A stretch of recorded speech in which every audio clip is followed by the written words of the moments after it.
de ça. Donc merci à toutes les 3. C'était très intéressant. Je pense que les présentations étaient assez complémentaires. Donc on a maintenant un petit temps d'échange, donc sentez-vous libre de poser des questions.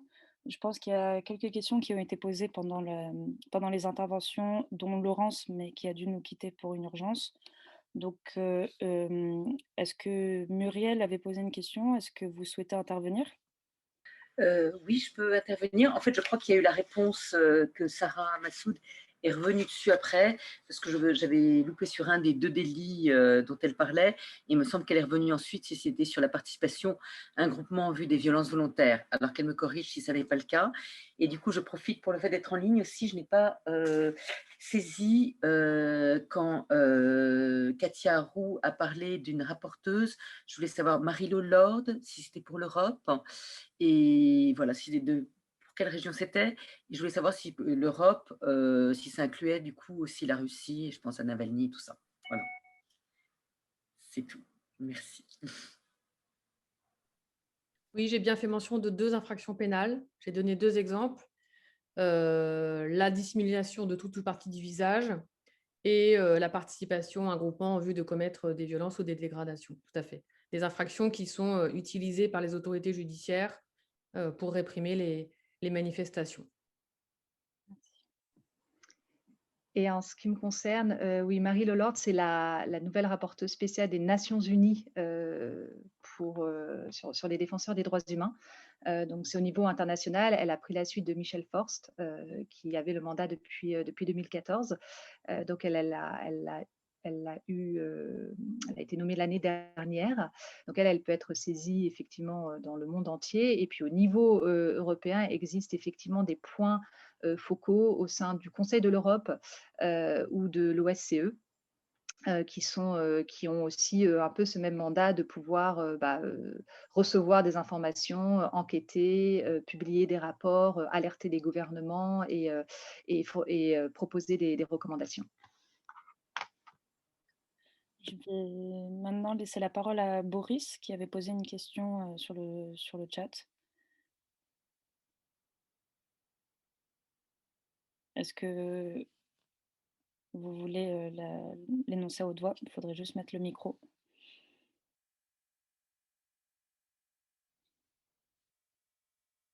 Réactiver le micro. Voilà. Là, vous m'entendez? Oui, parfaitement. Oui, mais en fait, tout simplement, je rencontre un problème depuis au moins 3 ans au tribunal judiciaire de Paris euh, tout simplement sur la désignation d'un avocat et pour une affaire contre des forces de l'ordre. Moi, je n'ai jamais encore, enfin, pour l'instant, je me demande dans quel pays nous sommes parce que ce sont ces mêmes personnes qui viennent comment dire, à entraver cette procédure depuis 3 ans, tout simplement. Voilà. Ils viennent au tribunal et puis, en fait, ils subtilisent mes dossiers. Donc, il y a des choses qui sont pas claires du tout, du tout, du tout, du tout. Donc, moi, je me pose des questions au niveau de la justice. À quoi ça sert?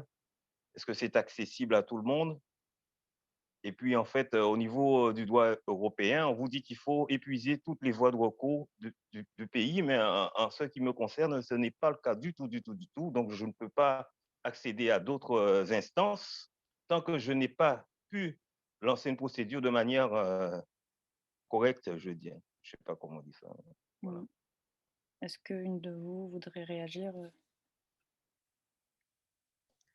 Je pense qu'il faut se rapprocher dans ce cas-là, vous demandez au barreau de Paris s'il n'y a pas eu de désignation d'avocat, mais sinon vous vous rapprochez peut-être du SAF, je ne sais pas. Là, J'ai tout c'est fait. un témoignage individuel et c'est compliqué de vous Ah oui. répondre Ben oui, directement. Je voudrais simplement rajouter par rapport à ce qui a été dit tout à l'heure pour les délits, parce que si vous avez aussi, dans mon intervention, il y a aussi la question du délit d'attroupement, c'est-à-dire la participation après l'ordre de dispersion. Ça aussi, c'est largement utilisé pour une raison simple, c'est qu'il n'y a pas de enfin, le code pénal définit l'attroupement comme le fait qu'à un moment donné, dans la manifestation, il y a un risque de trouble à l'ordre public. Mais à quel moment on peut considérer que c'est un trouble à l'ordre public? Parce qu'en soi, finalement, une manifestation, c'est déjà un trouble à l'ordre public. Donc, à quel moment est-ce qu'on bascule de l'un à l'autre? Ça, c'est un vrai problème, un enjeu juridique, puisque à l'issue de ça, il y a possibilité d'emploi de la force et il y a possibilité d'interpeller des gens en les considérant comme étant des délinquants. Donc, c'est un vrai enjeu sur lequel on peut aussi se battre. Et je voulais aussi, c'est pas sur les questions, pardon, mais par rapport aux défenseurs des droits de l'homme, évidemment que nous sommes attaqués également. Je ne l'ai pas dit dans mon intervention, mais ne serait-ce qu'il y a 10 jours, sur une observation, deux observateurs ont été interpellés pendant plus d'une heure. Ils n'ont finalement pas été placés en garde à vue, mais ce qui est une aberration juridique aussi. Mais bon, là. Et puis Camille Allu à Montpellier a été poursuivi 2 fois. Donc effectivement, Amnesty avait fait tout un travail là-dessus. Donc effectivement, on est également empêché dans notre observation. Merci beaucoup, Nathalie. Je vais donner la parole maintenant à Bénédicte, qui a la main levée depuis tout à l'heure. Oui, bonjour, merci à toutes les trois, c'était passionnant.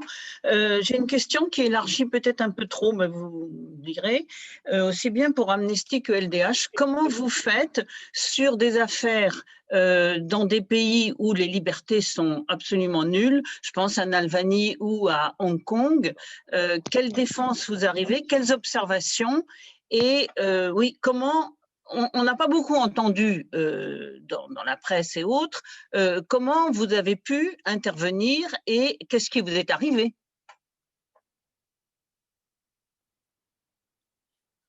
La question était pour qui, Bénédicte? Je peux peut-être déjà réagir effectivement pour Amnesty. Effectivement, il y a un certain nombre de pays où c'est très difficile pour nous de travailler compte tenu du contexte. Certains pays, on ne peut directement pas avoir de bureau sur place pour pouvoir travailler, être en contact avec les différents acteurs. C'est le cas en Égypte, par exemple. En Inde, le bureau a été fermé, le gel des avoirs prononcé, etc. Donc, il y a effectivement plusieurs pays ou des endroits dans le monde où il est très, très difficile d'opérer. Ça ne veut pas dire qu'on ne mène pas des actions pour autant sur le pays ou on ne suit pas la violation des droits humains dans ces pays-là.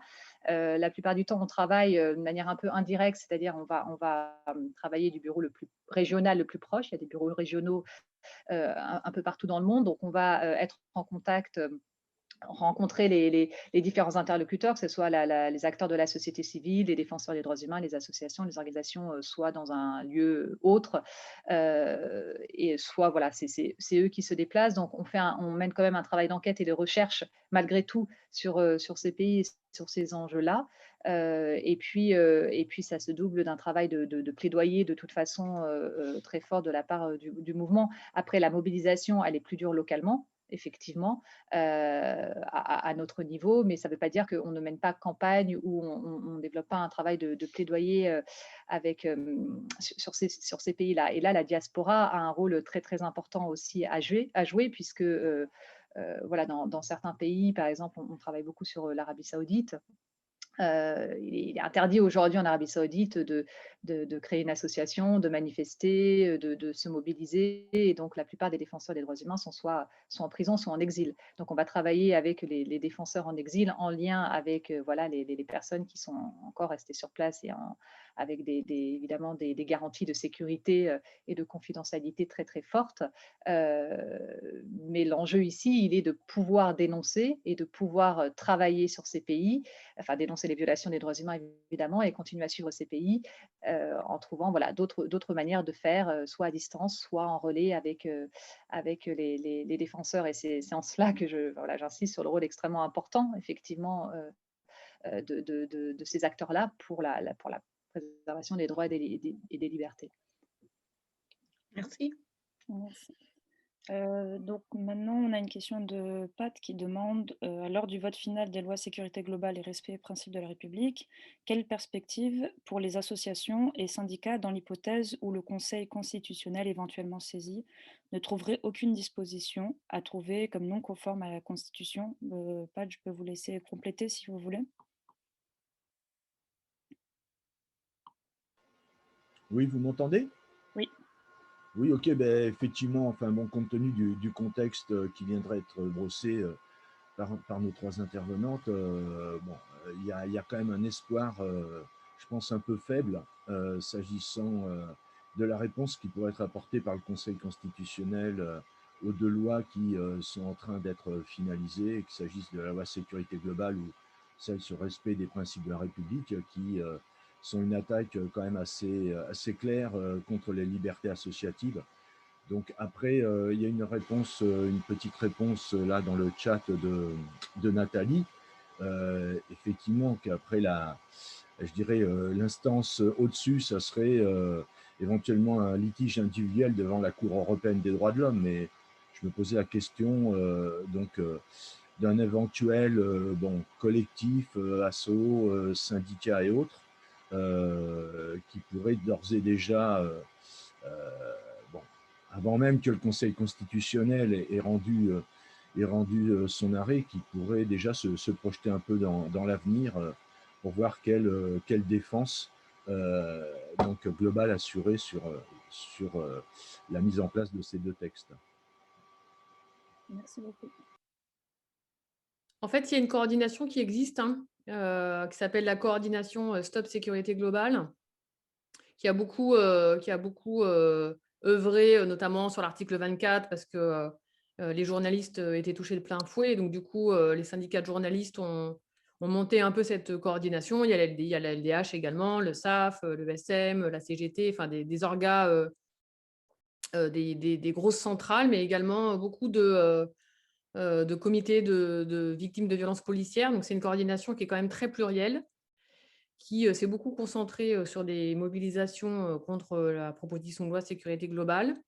Plusieurs organisations, dont le SAF et le SM et la LDH, je crois, d'après Michel, sont en train de rédiger des portes étroites à destination du Conseil constitutionnel, en sachant qu'on se fait peu d'illusions, hein, vraiment.